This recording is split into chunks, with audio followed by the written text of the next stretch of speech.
नमो ज्ञानेश्वरा नमो ज्ञानेश्वरा. निवृत्ती उदारा सोपान देवा.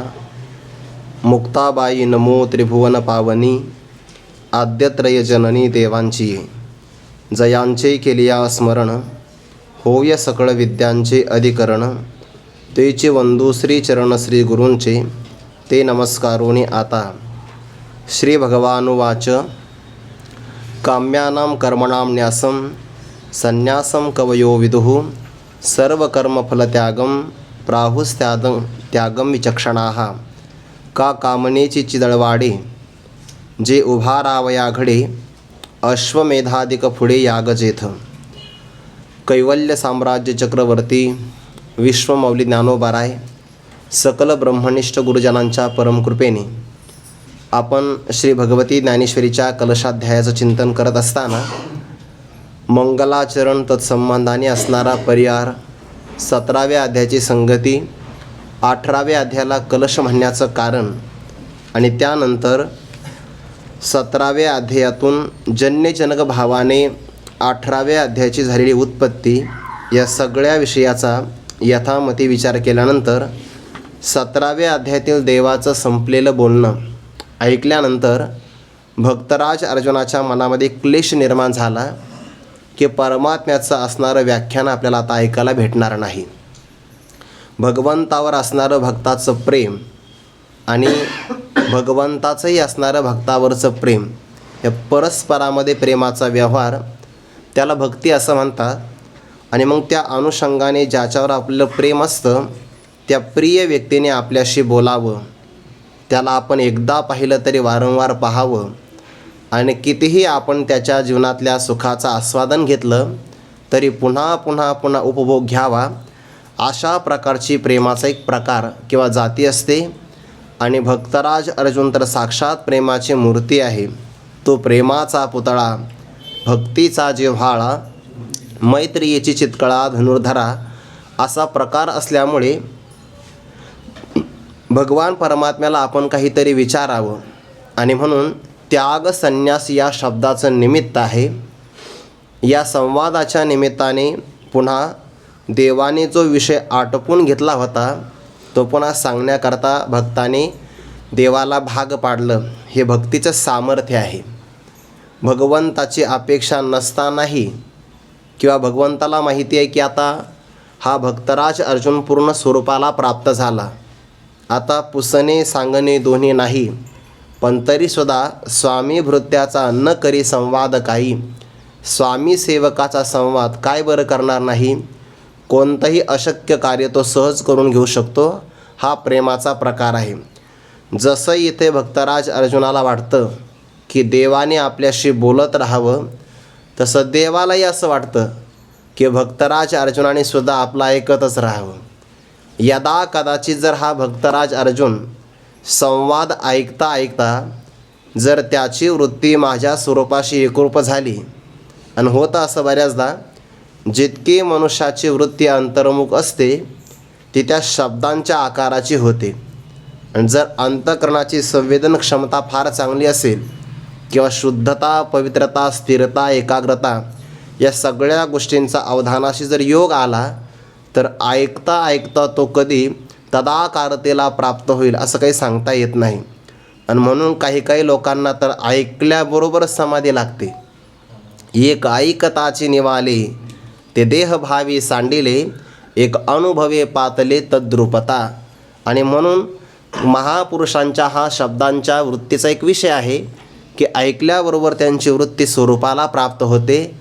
जर भक्तराज अर्जुन माझ्याशी एकरूप झाला तर हा ऐकण्याकरता शिल्लकच राहणार नाही. आणि जर हा ऐकण्याकरता शिल्लक राहिला नाही तर मग प्रवचन सांगायचं कोणाला. म्हणून भगवंताला सुद्धा असं वाटतं की भक्तराज अर्जुन माझ्याशी एकरूप होऊच नये. असा परस्पराच्या या प्रेमाचा प्रकार आहे.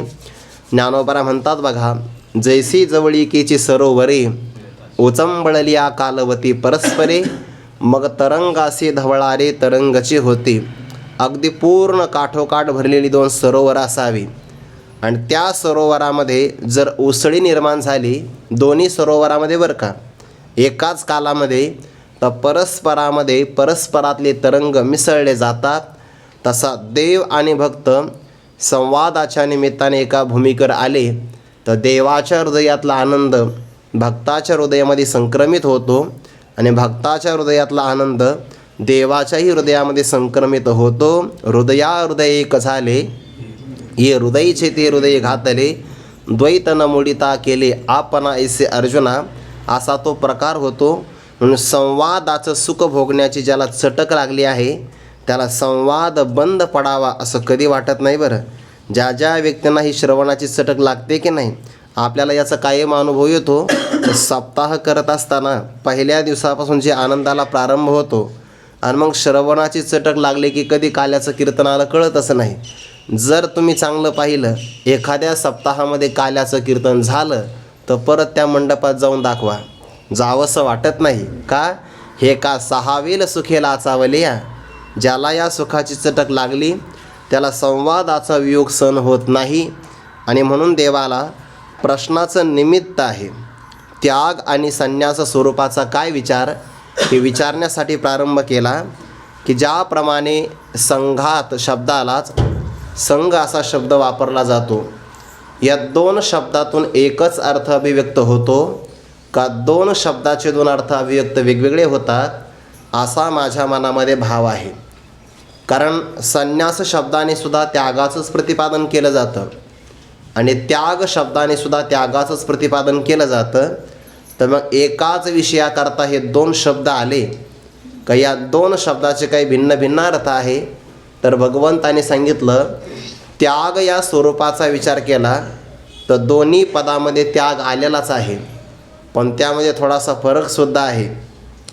जेव्हा सर्वथैव कर्म टाकलं जातं तेव्हा त्याला संन्यास असं म्हणतात आणि कर्माचं आचरण करून फक्त फलाचाच परित्याग केला जातो तेव्हा त्याला त्याग असं म्हणतात. यातला एक बारकावा आहे. बरं, संन्यास शब्दाची व्याख्या मर्यादित आहे आणि त्याग शब्दाची व्याख्या विस्तारित आहे. कारण आणखीनही थोडासा बारकाईने विचार केला तर संन्यास शब्दामध्ये फक्त काम्यकर्माचा परित्याग आहे, जी पुढं व्याख्या आता येणार आहे. काम्यकर्माचा आणि कर्मच टाकल्यामुळे काम्यकर्माच्या फलाचा त्याग जिथं होतो त्याला संन्यास असं म्हणा. एकाच कर्माचा त्याग आहे, पण जो त्याग शब्दाचा भाव आहे त्या त्याग शब्दाच्या अपेक्षेमध्ये नित्य कर्म, नैमित्तिक कर्म, आलंच वाटेला तर पारिश्चित्त कर्म, पण प्रामुख्याने दोन कर्म, नित्य आणि नैमित्तिक कर्म यांचं अनुष्ठान करायचं आहे. पण सर्व कर्म फलत्यागम, त्याला त्याग असं म्हणतात. आणि मग ते सांगत असताना नित्य नैमित्तिक कर्म स्वाभाविक होतं, पण काम्य कर्म मात्र परिश्रमपूर्वक करावं लागतं.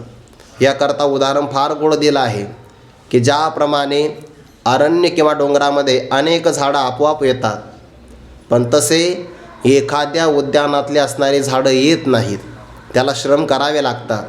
किंवा ज्याप्रमाणे आपण पेरणी नाही केली तर मोठ्या प्रमाणामध्ये गवत उगवला येतं. आता गवत आणि तांदूळ जवळपास सारखाच आहे. हे उदाहरणाकरता आपल्याला कोकणात गेलं तरी चालतं, कारण भात तिकडंच जास्त पिकतो. किंवा ज्या ज्या भागामध्ये पाण्याचं प्रमाण जास्त आहे तिथे सुद्धा आता लागवड केली जाते.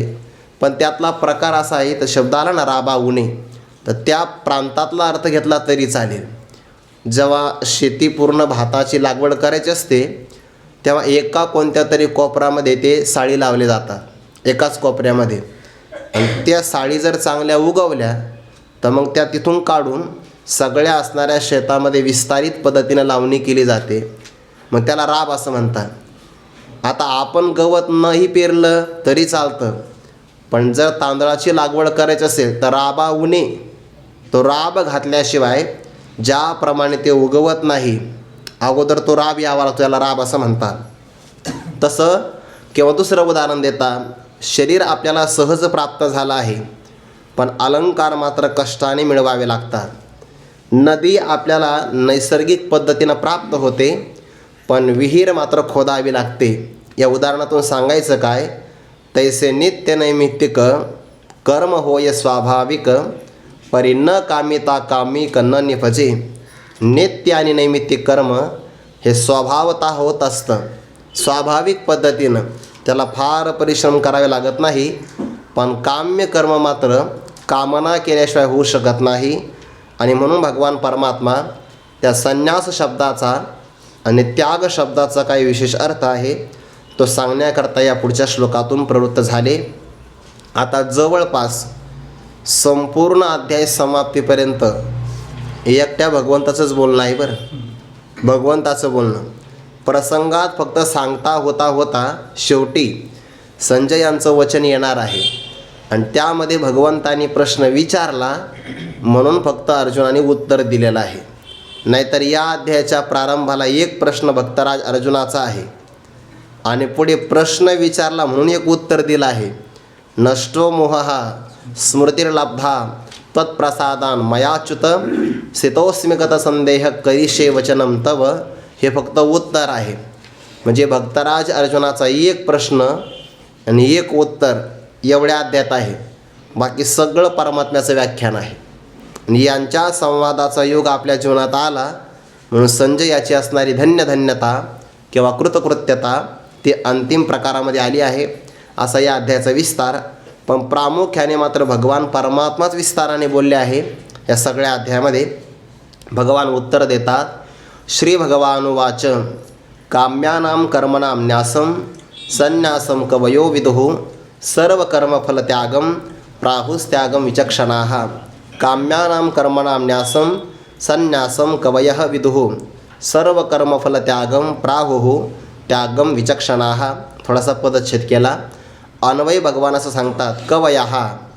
कवी शब्दाचा अर्थ होतो विचार करणारे ज्ञानी पुरुष किंवा त्यांना विद्वान असं म्हणतात की ज्यांना देश आणि काल यांच्या सीमेचं उल्लंघन करूनसुद्धा अतीत आणि अनागत हे सगळं ज्यांना कळतं त्यांना विद्वान असं म्हणतात. थोडक्यात ज्यांच्या ज्ञानाला कोणताही प्रांत किंवा कोणताही काल प्रतिबंध करू शकत नाही, ज्यांना भूतकाळातलंही कळतं आणि भावी काळात काय होणार आहे हेही ज्यांना कळतं त्यांना कवयः असं म्हणतात. बहुवचन आहे. ज्याप्रमाणे आपण व्यवहारामध्ये शब्द वापरतो जे न देखे रवी ते देखे कवी. त्या कवीची काय नजर सूक्ष्म असावी लागते. व्यवहारातले कवी सोडून द्या पण परमार्थातले जे ऋषीमुनी आहे त्यांनासुद्धा कवी असं म्हणतात. ऋषयः मंत्रद्रष्टारः. ज्यांना समाधी अवस्थेमध्ये वेदातल्या मंत्रांचं साक्षात दर्शन होतं त्यांना ऋषी असं म्हणतात. आणि जे परायण आहेत विद्वान आहेत ते असं जाणतात. विदुः म्हणजे जाणतात. काय जाणतात? काम्यानां कर्मणां न्यासं न्यासम्यानां त्यागम. काम्य कर्मांचा संपूर्ण त्याग करणं संन्यासम त्याला संन्यास असं म्हणतात. म्हणजे काम्य कर्माचा पूर्ण त्याग सम्यक न्यास त्याला म्हणायचं संन्यास. आणि पुढे त्यागाची व्याख्या विचक्षणाः. पाहण्याच्या बाबतीमध्ये जे अत्यंत सूक्ष्म नजर ज्यांना प्राप्त झाली त्यांना विचक्षण असं म्हणतात. त्यांच्या म्हणण्यानुसार सर्व कर्मफल त्यागम. हा सर्व शब्द अधिक आला आहे बरं. पाठीमागच्या पूर्वार्धामध्ये काम्यानां कर्मणां न्यासम एवढा एकच शब्द आला. म्हणजे काम्य कर्माचा परित्याग तो आहे संन्यास. आणि सर्व कर्माचं अनुष्ठान करायचं पण सर्व कर्म फलत्यागम फलाचा परित्याग करायचा त्याला म्हणतात त्यागम प्राहुः. विचक्षण माणसं त्याला त्याग असं म्हणतात. आणि त्यागामध्ये कर्माचं अनुष्ठान तर आहेच फक्त फलाचा त्याग आहे.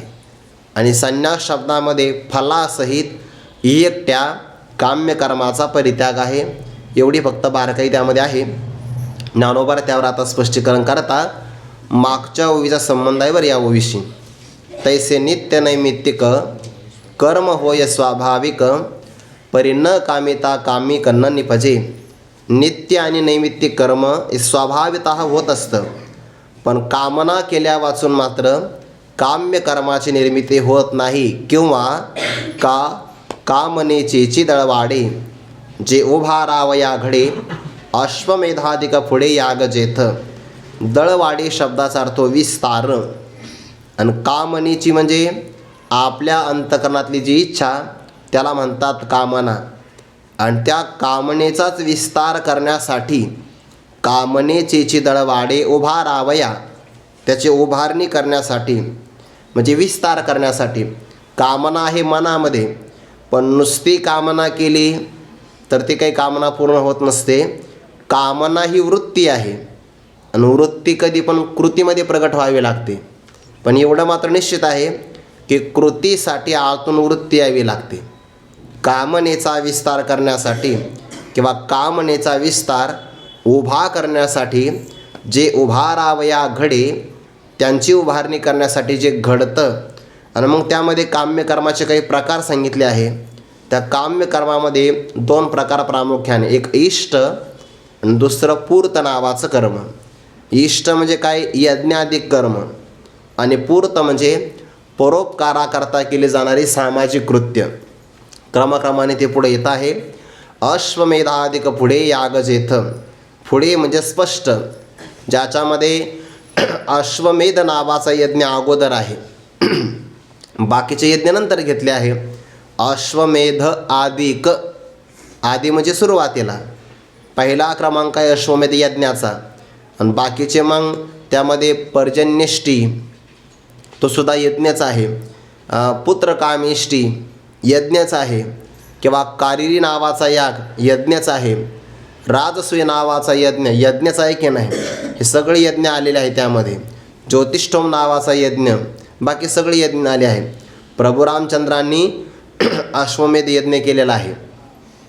ते रावणाचा वध झाला आणि भगवंताने त्यासाठी प्रायश्चित्त म्हणून अश्वमेध यज्ञ करायचं ठरवलं की नको, आपल्या हातून त्याचा कसा काय झाली, वध झाला आहे, शत्रूला मारणं योग्य आहे, पण तरीसुद्धा आपल्या जीवनातील आणखीन शुद्धता व्हावी याकरता तो अश्वमेध यज्ञ प्रारंभ केला. त्याचा नियम असा आहे की एक चांगला लक्षणाने संपन्न असणार अश्व म्हणजे घोडा, तो पृथ्वीवर स्वतंत्र पद्धतीने सोडून द्यायचा. तो ज्या ज्या प्रांतातून जाईल त्या त्या प्रांतावर आपली सत्ता प्रस्थापित होते. जर एखादा राजा शरण आला तर आपल्या अंकित, नाही आला तर त्याच्याबरोबर युद्ध करायचं. त्या अश्वाच्या मस्तकावरच पाठी असायची, एक पत्र असायचं की आम्ही अश्वमेध यज्ञाला प्रारंभ केला आहे, तर कृपया आपण मांडलिक व्हावं आणि यज्ञाकरता जी सामुग्री लागते ती पुरवठा करावी, जर नसेल तर मग युद्धाकरता तयार राहा. असं करता करता प्रभू रामचंद्रांचा तो अश्व सगळ्या पृथ्वीला प्रदक्षिणा करून आला, पण अयोध्येच्या जवळ आला आणि तिथंच पकडला गेला. पकडलं कोणी, प्रभू रामचंद्रांचेच पुत्र आहे लव आणि कुश. मग ते भरत शत्रुघ्न गेले तर त्यांचा पराभव झाला, लक्ष्मणजी गेले त्यांचाही पराभव झाला, आणि मग हनुमंतरायाला पाठवलं. हनुमंताने विचार केला बालक 2च आहे दिसायला, पण 3 जणाला बंदिवासात टाकलं, याचा अर्थ हे बालक सामान्य नाही आहे. मग प्रभो, माझी भक्ती जर खरी असेल तर यांच्या आईवडिलांचं मला दर्शन व्हावं, असं हनुमंतराय म्हणतात. तर लगेच हनुमंताला दर्शन झालं की हे जानकी माता आणि प्रभू रामचंद्रांचे पुत्र आहे असं. मग यांच्या हातून बंदिवासात पडायला काय हरकत आहे. बंदिवासात तेही पडले, आणि मग प्रभूने विचार केला जे गेले ते माग आलेच नाही. यत गतवा न निवर्तन्ते, गेले तर काही माग आलेच नाही, कोण असेल बरं. मग साक्षात प्रभू रामचंद्रांना तिथं यावं लागलं. भाग संपला माझा, पण त्यामध्ये जो यज्ञ केला त्याला अश्वमेध यज्ञ असं म्हणतात. तो काम्य कर्माचा प्रकार आहे, त्यातून काही ना काही इच्छा पूर्ण करण्याचा भाग आहे. आणि मग आपण जर यज्ञामध्ये अग्नी प्रज्वलित केला जातो, ते अग्निदेवाचं मुख आहे, आणि अग्नीच्या द्वारे देवाच्या नावाने आहुती समर्पण केली की ते देवांना भाग प्राप्त होतो. देवांना भाग प्राप्त झाला की देव तुष्ट होता, आणि ते तुष्ट झाले की आपला योगक्षेम चालवितात. याच्यामध्ये कोणत्याही प्रकारचं तर्क करण्याचं कारण नाही आहे. ज्या काळामध्ये आपल्या भारतीय परंपरेमध्ये, भारत देशामध्ये यज्ञ संस्कृती उत्कर्षाला प्राप्त होत होती, त्या काळातला पाऊस किती होता, त्या काळात धनधान्य समृद्धीनं आपला देश कसा होता, आणि आता या काळामध्ये यज्ञ संस्कृती जवळपास लोप पावत चालली. तर या काळातलं पर्जन्यमान कसं आहे. एक तर पावसाळ्यातच पाऊस पडत नाही, पडला तर हिवाळ्यात, त्याच्यापेक्षा उन्हाळ्यामध्ये. म्हणजे पावसाळा आहे का इतर ऋतूलाही कुठं कुठं जागा आहे हेही कळत नाही. त्याचं कारण काय आहे. वायू शुद्ध करण्यासाठी किंवा देवतांची प्रसन्नता करण्यासाठी जी काही यज्ञ संस्कृती अस्तित्वात होती, तिचा जवळपास आधुनिकतेच्या नावाखाली बराच लोप झाला. पण जिथे जिथे यज्ञ निर्माण होतो त्या त्या ठिकाणी आजही ते वायुमंडल अत्यंत शुद्ध आहे. म्हणून तुम्ही देवा ते भजाल, देव तुम्हा तुष्टतील, ऐसी परस्परे घडेल प्रीती जेथ, तेथ तुम्ही जे करो म्हणाल ते आपैसे सिद्धी जाईल, वांछितही पावेल मानसीचे, या सुधर्म पूजा पूजिता, देवता गणा समजता, योगक्षेम निश्चिता करीती तुमचा, असं भगवंताने म्हटलं आहे 3ऱ्या अध्यायामध्ये. म्हणून कर्म सामान्य नाही आहे. आपण स्वधर्माचं आचरण करावं तो यज्ञच आहे. अग्नीच्या द्वारे यज्ञ तो तर आहेच आहे, पण स्वधर्म रूप मख असं म्हटलं आहे बघा. हाच सेव्य तुम्हा एक, ज्याच्या वाट्याला जे कर्म आलं ते कर्म करणं हा सुद्धा एक प्रकारचा यज्ञच आहे. आणि मग दोन्ही प्रकारच्या यज्ञाचा जवळपास लोपच करतात ना. आळशी आणि प्रमादी माणसं आपलं कर्म करत नाही, भ्रष्टाचार करणारी सुद्धा कर्म करत नाही, आणि घराघरामध्ये होणारा यज्ञ अग्नीच्याद्वारे तोही बंद पडतो आहे. मग यज्ञ घरातही घडत नाही आणि घराच्या बाहेरही घडत नाही. त्यामुळे मग अन्नात भवती पर्जन्यो, यज्ञ कर्म समुद्भवा, हे सगळे प्रकार होतात कुठं? मग होत नाही. पण ते मात्र आवश्यक आहे. अश्वमेधाधिक पुढे याग जेथ, पुढे म्हणजे स्पष्ट याग म्हणजे यज्ञ आहे. किंवा दुसरा प्रकार वापी कूप आराम, अग्रहारे हन महाग्राम, आणि काही नाना संभ्रम वर्तांचे ते, ऐशे इष्टापूर्त सकळ, जया कामना एक मूळ, जे केले भोगवे फळ बांधो निया. या 3 ओव्यांचा एकत्र विचार आहे बरं. 98, 99 आणि 100 या 3 ओव्यांचा एकत्र विचार करायचा आहे.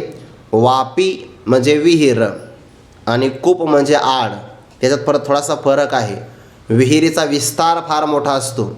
महाराष्ट्रामध्ये कोणत्या तरी भागामध्ये एका शेतकऱ्यांनी 2 एकरमध्ये आपली एक विहीर तयार केली, 2 कोटी रुपये खर्च करून काहीतरी. म्हणजे विहिरीचा विस्तार मोठा असतो. आणि कूप आड हा आकाराने लहान असतो. जुन्या काळामध्ये जे मोठे वाडे असायचे की नाही, त्या वाड्याचाच आड असायचा. वाड्यामध्येच ते रचनाच घरायची अशी असायची. आजही आपण जर पैठणला काही भागामध्ये गेलो तर तिथे आहे बघा. किंवा आपल्या जोग महाराजांच्या संस्थेमध्ये पाठीमागे नाही का छोटासा आडच आहे की नाही, आणि त्याला पाणी भरपूर आहे बरं, भरपूर पाणी आहे. मग हे लोकांच्या करता तयार करायचे. वापी कूप आराम, आराम म्हणजे आराम नाही करायचा बरं. इथे आराम शब्दाचा अर्थ वेगळा आहे. आराम म्हणजेच काय, बाग, ज्याच्यामध्ये अनेक प्रकारचे पुष्पवृक्ष लावलेले आहेत त्याला म्हणतात बाग. अग्रहारे हन महाग्राम, अग्रहारी म्हणजे इनाम दिलेले. एखाद्या सैनिकाने पराक्रम गाजवला की त्याला बक्षीस म्हणून दिलेलं आहे. किंवा देवासाठी किंवा ब्राह्मणांना जे दिलेले गाव असतात की नाही, म्हणजे ज्यामध्ये वेदाध्ययनाचं कार्य चालावं, गायींचं रक्षण व्हावं, यज्ञ संस्कृतीचा उत्कर्ष व्हावा, आणि यासाठी लागणारा जो खर्च आहे त्या खर्चासाठी जी जमीन दिली जाते त्याला अग्रहारे असं म्हणतात. किंवा महाग्राम, एखादं नवीन नगर तयार करायचं त्याला महाग्राम असं म्हणतात. हे सगळं कशा करता, अनेकही नाना संभ्रम व्रतांचे ते, संभ्रम म्हणजे समारंभ, आणखीनही नाना प्रकारच्या व्रतांचा प्रारंभ करणं. हे सगळं कशामध्ये जमा होतं, ऐसे इष्टापूर्त सकळ, जे 98 ओवीमध्ये आलं ना, अश्वमेधाधिक ते इष्टकर्म आहे. आणि पुढे 99 क्रमांकाच्या ओवीमध्ये जे आलं ना, वापी कूप आराम, धर्मशाळा बांधणं किंवा इनाम देणं, किंवा नगरीची रचावी, जळाशय निर्मावी, महावने लावावी, नानाविधी, हे सगळं काय आहे, पूर्त नावाचं कर्म म्हणतात त्याला. किंवा आपूर्त म्हणजे आस म्हणतात, पूर्त फार विस्ताराने ते करायचं. ऐसे इष्टापूर्त सकळ. पण या दोनही कर्मासाठी, इष्टकर्म असू द्या किंवा पूर्त नावाचं कर्म असू द्या, जया कामना एक मूळ, मूळ म्हणजे कारण, ज्याला कामना एवढीच एक कारण आहे. कारण कामना मनात असल्याशिवाय हे कर्म केलं जात नाही.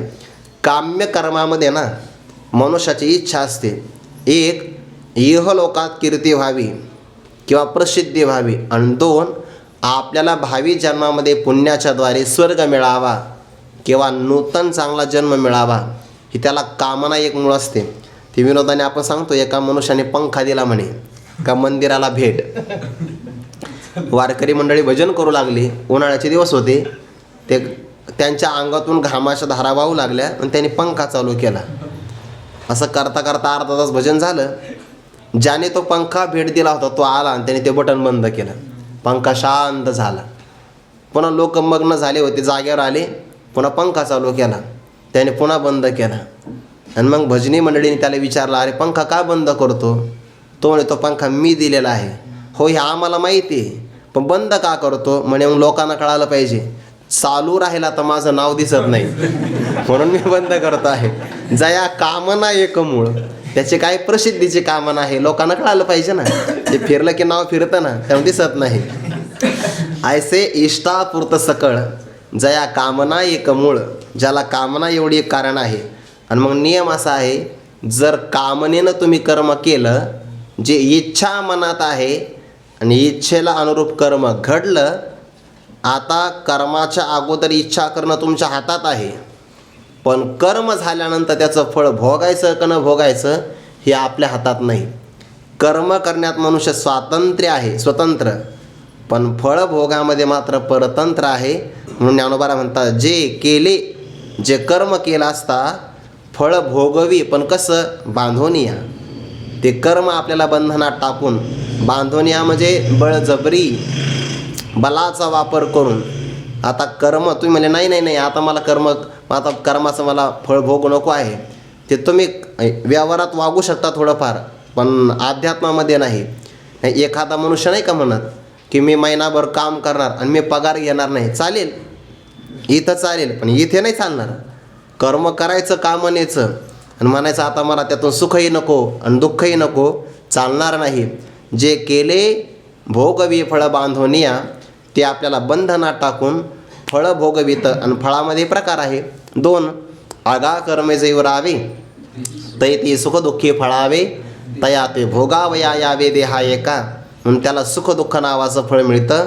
पुण्य असेल तर त्यामध्ये सुख नावाचं फळ आहे, आणि पाप असेल तर त्यामध्ये दुःख नावाचं फळ अवश्यम भावी भोगावं लागतं. याच्यामध्ये कोणीही चुकू शकत नाही, कोणीच नाही. ज्ञानोबा त्याकरता उदाहरण फार गोड देतात बरं. पुढच्या सुद्धा 3 ओव्यांचा एकत्र विचार आहे. देहाची या गावा आलिया, जन्म मृत्यूची या सोहळिया, ना म्हणो नये धनंजयाची या परी. ही ओवी जवळपास सगळ्या विद्यार्थ्यांचे पाठ असते, हे प्रवचनाला काम येते ना. काल लाटीचे लिहिले, न मोडे गा काही केले, काळे गोरे पण धुतले फिटवणे, केले काम्य कर्म तैसे, फळ भोगाव्या धरणे बैसे, न फिडी तारुण जैसे ओसंडिना. या 3 ओव्यांचा एकत्र विचार आहे. काम्य कर्माचा विचार चालू आहे बरं. हा धागा ध्यानात ठेवायचा की काम्य कर्म जर आपण केलं तर त्यातून आपल्याला निश्चित फल भोगावंच लागतं, आणि ते कर्म आपल्याला फल भोगण्याकरता भाग पाडतंच. कसं?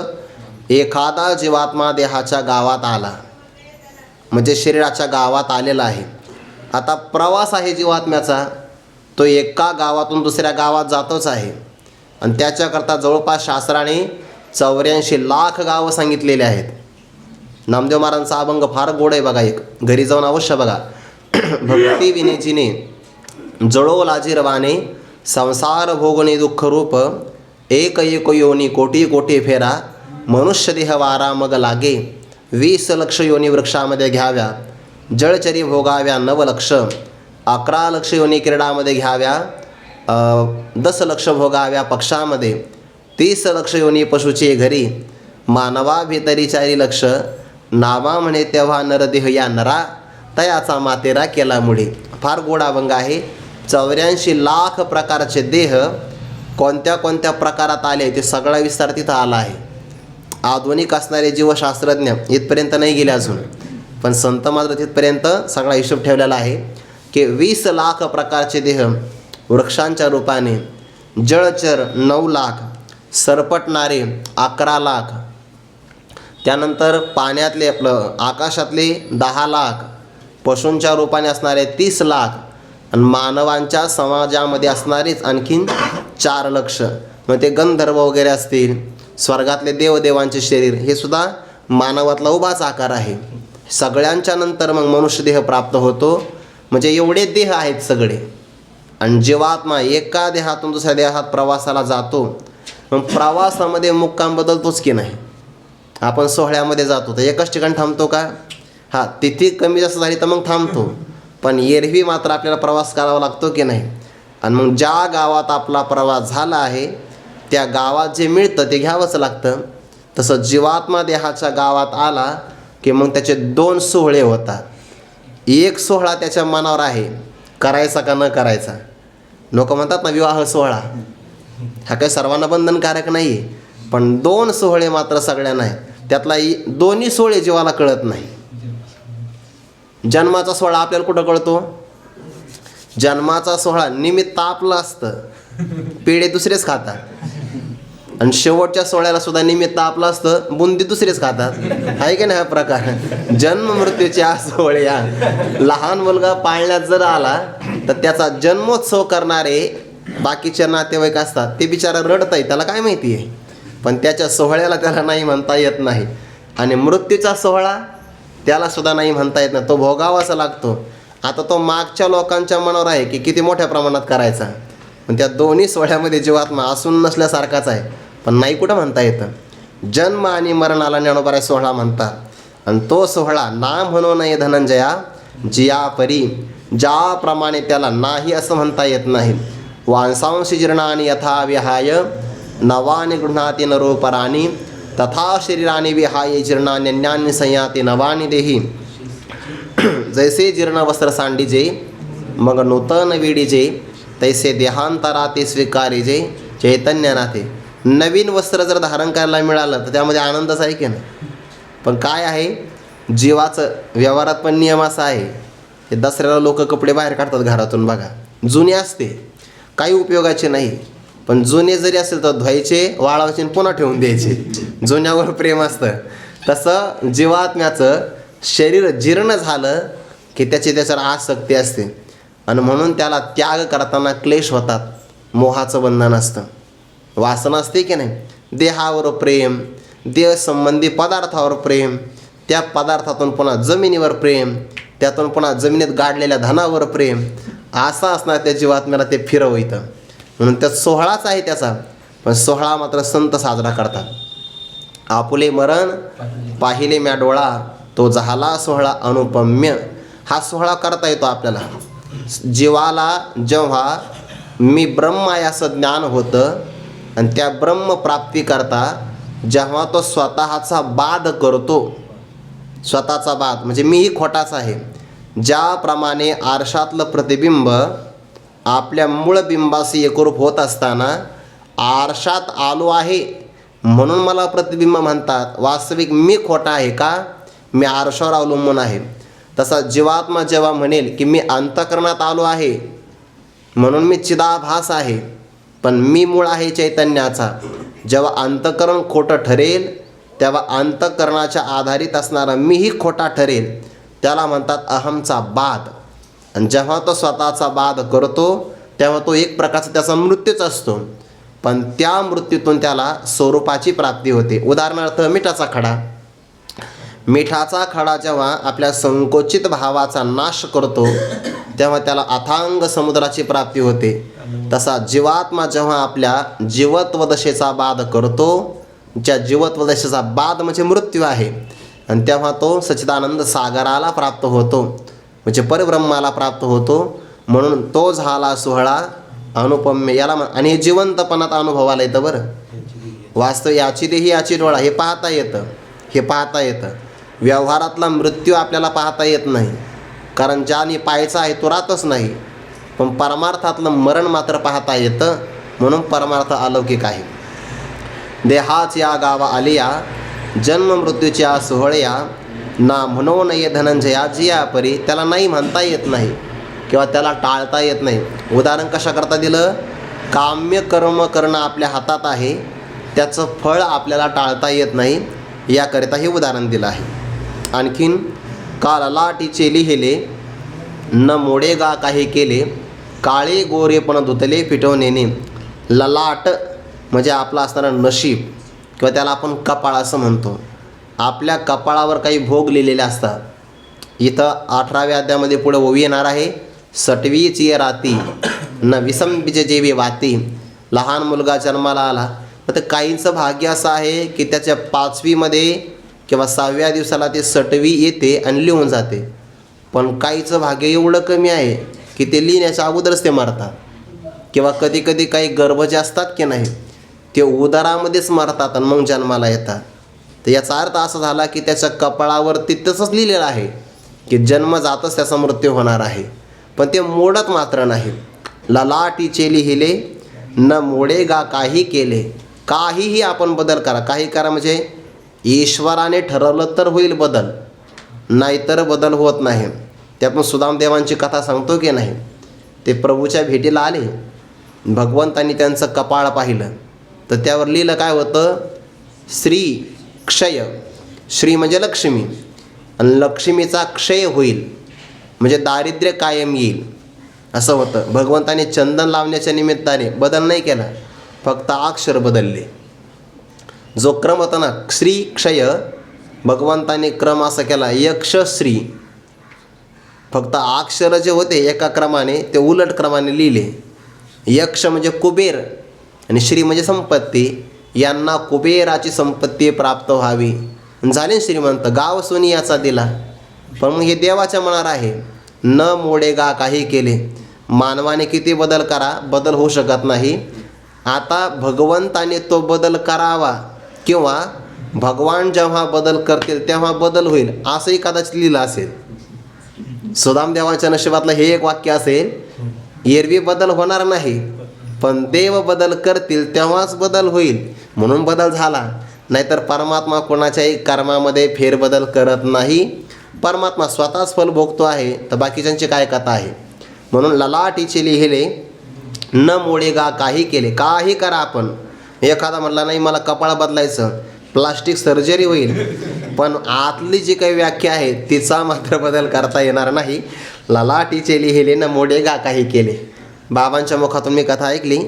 त्र्यंबकेश्वरला गेलो होतो ना आपण त्या दिवशी.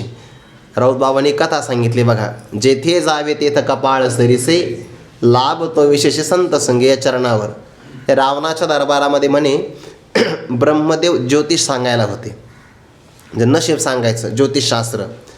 आणि मग रावणाच्या घरी एक कन्या जन्माला आली तर मुलीच्या जन्माचं स्वागत रावणाने केला. मुलीच्या जन्माचं स्वागत तेव्हापासून होतंच. मध्यंतरी काही इतिहासकाराने काही काही मतं त्यामध्ये विदूषित केले, तो भाग वेगळा आहे. पण मुलीचं स्वागत केलं. आता मुलगी आहे, मग सहज विचारलं रावणाने ब्रह्मदेवाला की तुमचं ज्योतिषशास्त्र तयार आहे तर माझ्या मुलीचा हात बघून सांगा बरं, हिचे काय काय भावी काळातले लक्षणं आहेत. भविष्य जाण्याची उत्सुकता माणसाची खूप असते बरं. आणि नियम सांगतो तुम्हाला, त्याला चांगलंच ऐकायची इच्छा असते. जरी त्याच्या नशिबात वाईट असेल तर वाईट ऐकण्याची त्याची इच्छा नसते. जे ज्योतिषशास्त्रावाले एवढे हुशार असतात, बाळा तू खूप प्रामाणिक आहे. आता 2-3 वाक्य त्याचे मला पाठ आहे. तो प्रामाणिक खूप आहे, तो सगळ्यांच्या कामी येतो पण तुझ्या कामी कोणी येत नाही. पैसा फार येतो रे पण हातात टिकत नाही. हे 2-3 वाक्य फिक्स ठरलेले असतात ते. आणि ते ऐकलं की त्याला वाटतं मी किती प्रामाणिक आहे, कोणीच मला मदत करत नाही. पैसा तर भरपूर येतो पण खर्चही भरपूर आहे. आता अपेक्षा जास्त असेल तर खर्च होतच असतो. म्हणजे रावणाने विचारलं, सांगा म्हणे नशीब. ब्रह्मदेवाने हात पायाने सांगितलं, बघ रावणा, समोर जी काही स्वच्छता करणारी बाई आहे की नाही, झाडूवाली बाई, तिचा जो मुलगा आहे ना त्या मुलाशी तुझ्या मुलीचा विवाह होणार आहे. रावण म्हटला, मी राजा लंकेचा, सोन्याची माझी लंका, सोन्याची लंका माझी, त्या लंकेतली ही राजकुमारी आणि स्वच्छता कामगार असणारी ही बाई आणि तिच्या मुलाशी याचा विवाह शक्य आहे का? नाही होऊ देणार. आणि मग रावणाने आपल्या सगळ्या त्या सैनिकांना सांगितलं की याचा वध करा. त्या बालकाला उचललं पण त्याच्याविषयी दया निर्माण झाली सैनिकाची की कशाला याला मारायचं. मग त्यांनी त्याला एका पेटीत बंद केलं आणि समुद्रात सोडून दिलं. म्हणजे फार झालं तर याला मासे खातील पण आपण मात्र काही खायचं नाही. आता ती पेटी रावणाच्या लंकेतली होती. थोडंफार तर त्याला अलंकार वगैरे असेल, सोन्याची पेटीत असेल ना कमीत कमी.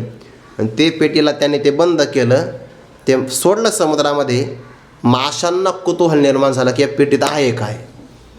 त्या माशाने ती पेटी उचलली, म्हणजे लोटत लोटत काठावर आणली एका बेटावर. मोठ्या माशाने ती आणली आणि मग ती पेटी काठाला लागली की तिथल्या त्या एका व्यक्तीने ती उघडली तर पाहिलं तर यामध्ये मुलगा आहे, 2-4 वर्षाचा मुलगा. आता त्या सैनिकाने आपण त्या मुलाला मारलं, रावणाने आपल्याला काही पुरावा मागितला तर मग त्याची करंगळी कापली, रावणाकडे दिली, म्हणजे बघा मुलगा मारला, ही त्याचीच करंगळी आहे, फक्त एक खून म्हणून, बाकी काही नाही, चिन्ह, बाकी काही नाही. आता तो मुलगा त्या बेटावर गेला समुद्रातून, नेमका त्या बेटावरचा राजा वारलेला होता आणि तिथं हा गेला. मग आता राजाला वारसदारच नाही, मग ती सोंडेमध्ये पुष्पमाळा दिली हत्तीनीच्या आणि सांगितलं कोणाच्या तरी गळ्यात परिधान कर.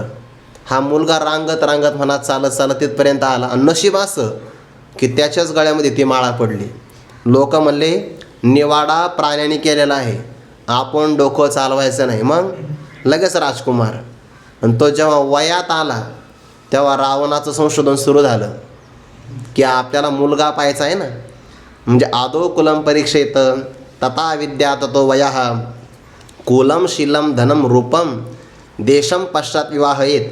विवाहासाठी एवढ्या गोष्टी पाहाव्या लागतात. आदो कुलम, पहिल्यांदा कुल बघा, विद्वत्ता बघा, वय बघा, त्याचं शील चारित्र्य बघा, धन पहा, रूप पहा, ते सगळं. त्यानंतर देश बघा, नंतर मुलाचा विवाह करा मुलीबरोबर. दोन्ही गोष्टी बघाव्या लागतात परस्परामध्ये. रावणाला वाटलं बरं आहे आपण राजा, आपली राजकुमारी, ना हाही या देशाचा काय आहे राजकुमार. त्यांचा विवाह लावला. लंकेमध्ये सगळा विवाह चांगला धडाक्यामध्ये झाला आणि ब्रह्मदेवाच्या समोर रावण गेला. म्हणे घेता का जामून, मी आनंदाच्या भरात वाढतो आहे म्हणे. काय झालं आनंदाच्या भरामध्ये, तुमचं असणारं ज्योतिष खोटं ठरलं की नाही म्हणे. कुठे तो राजकुमार आणि कुठे तो सफाई कामगारबाईचा मुलगा, एका राजाचा असणारा जो राजकुमार, त्याच्याशी माझ्या राजकुमारीचा विवाह झाला. ब्रह्मदेव म्हणले असं का, मग 2 जामून वाढ मला. आता तुला खरं सांगतोय म्हणे, एक काय वाटतं 2 वाढ म्हणे. आनंदाच्या भरामध्ये सैनिकांना विचारलं आल्यानंतर, सांगा बरं मुलगा मारला का. ते म्हणजे आम्हाला दया निर्माण झाली, मुलगा मारला नाही. मग काय केलं, समुद्रात सोडून दिला असं. आणि तो समुद्रातून जो वाहून गेला तोच त्या बेटावरच्या राजाचा राजकुमार झाला. त्याला विचारा खरी कथा आहे की नाही. तो अशीच कथा आहे. मग ब्रह्मदेवाला विचारलं रावणाने, पण तो हाच मुलगा आहे कशावरून. म्हणे सैनिकाला विचारा ना, तुम्ही काय कापलं होतं म्हणे करंगळी, याच्या पायातला जोडा काढा. नवरदेवाच्या पायातला जोडा काढा, त्याला एक करंगळीच नव्हती. कळालं की नाही. लालाटीचे लिहिले न मोडेगा काही केले. जे नशिबात असतं ते काहीही प्रयत्न करा जात नाही. तसं काम्यकर्म केलं की त्याचं फळ भोगावं लागतं, ते जात नाही. काळे गोरे पण धुतले फिटवणेने, त्वचेचा आपल्याला रंग प्राप्त झाला. हे काही आपल्या मनावर नसतं. तुम्ही कितीही लावा, हे बाकीचे किती जाहिराती करू द्या, काही नाही होत. त्याला ते आतूनच यावं लागतं. एखादा व्यक्ती जर काळा कुळकुळीत असेल आणि तो म्हणला नाही मी अनेक सौंदर्य प्रसाधनं वापरील आणि मग मला गोरेपणा प्राप्त व्हावा, उलट त्याचा काळा रंग अधिक उजळून निघतो, अधिक चकाकी येते त्याला, चकाकी. पण ते काळे गोरेपणे धुतले फिटवणेने, काळेपणा गोरेपणा कितीही धुतला तर फिटवणेने तर स्वाभाविक आहे ना, त्याच्यात बदल करता येत नाही. आणि हे लोक म्हणतात ना की 15 दिवसामध्ये फरक पडतो, काळी त्वचा होती, नंतर गोरेपणा प्राप्त झाला. तर मग हा प्रयोग म्हशीवर करायला काय हरकत आहे. काळ्या रंगाचे म्हैस आहे तर आपण महिनाभर लावू सौंदर्य प्रसाधन. होत नसतं ते. हो का, आपल्या जाहिरातीमध्ये लोक फसतात बरं, काही नाही. काळे गोरेपण धुतले फिटवणेने. लोकांची इकडं अंधश्रद्धा खूप आहे. सौंदर्य प्रसाधनावर जे लोक टी व्हीमध्ये सांगतात, डोळे झाकून लोक विश्वास ठेवतात. आणि डोळे झाकून विश्वास ठेवणे याला काय म्हणतात, अंधश्रद्धा. म्हणजे तिकडं चालती, पण संत वाङ्मयावर, संतावर ठेवली की नाही अंधश्रद्धा, महाराष्ट्र माग येईल. अरे जास्त माग त्यांच्यामुळे येणार आहे, उलट आपल्यामुळे महाराष्ट्र पुढं जाईल. काळे गोरेपण धुतले फिटवणेने. हे सिद्धांत काय सांगायचा, केले काम्य कर्म तैसे फळ भोगावया धरणे पैसे न फिळे तारुण जैसे ओसंडीना.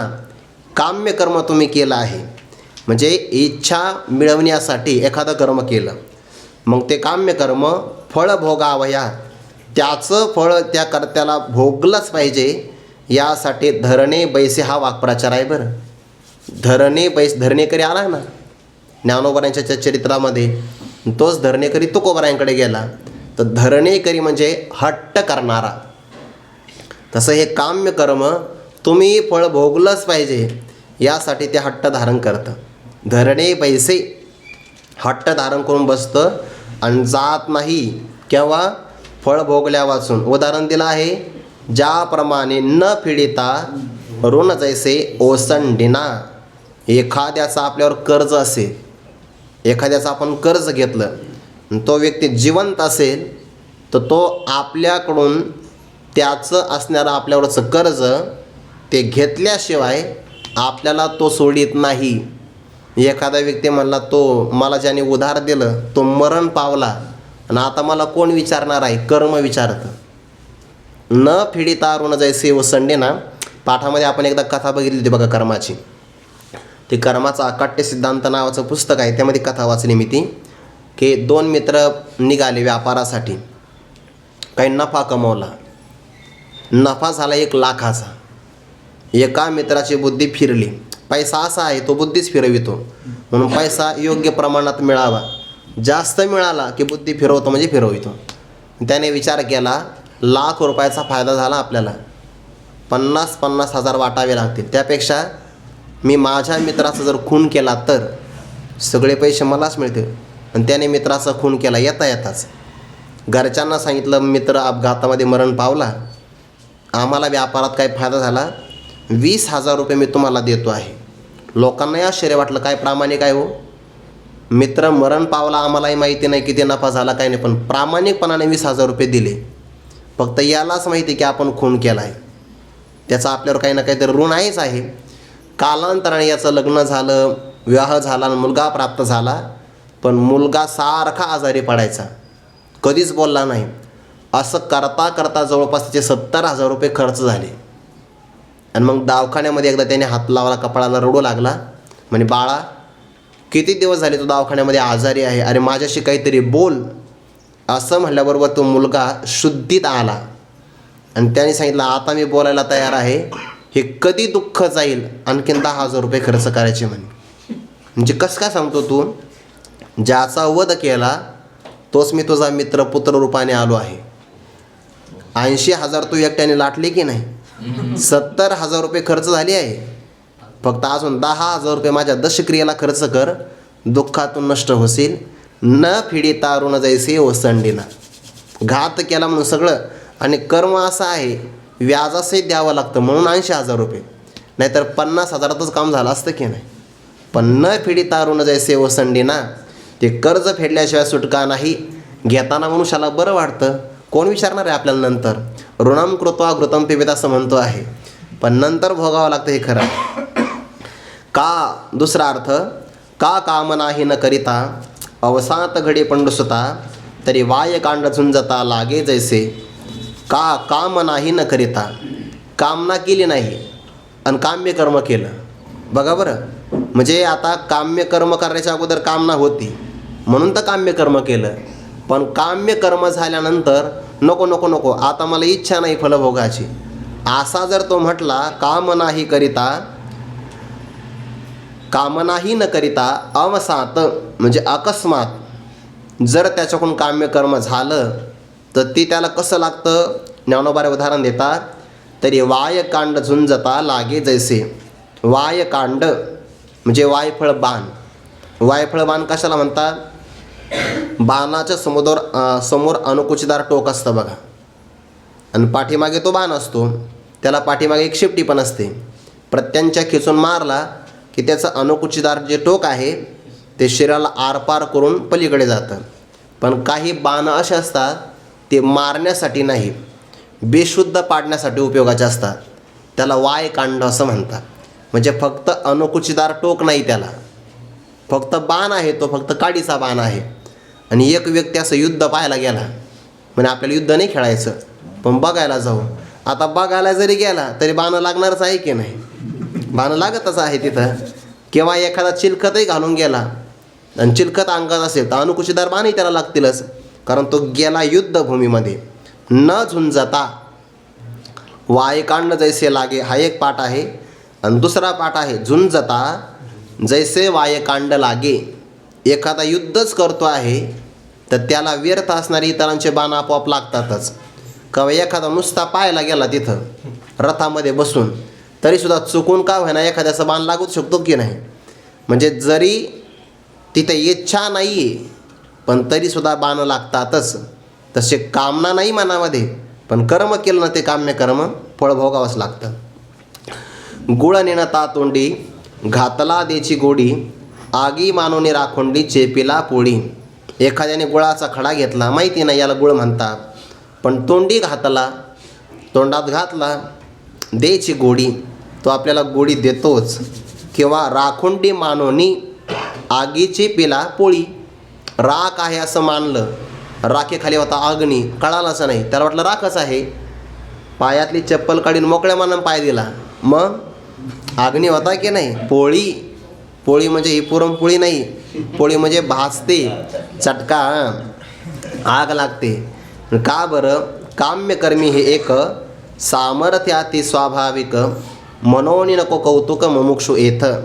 काम्यकर्मामध्ये हे एक विशेष प्रकारचं सामर्थ्य स्वाभाविक असतं, आती म्हणजे आहे.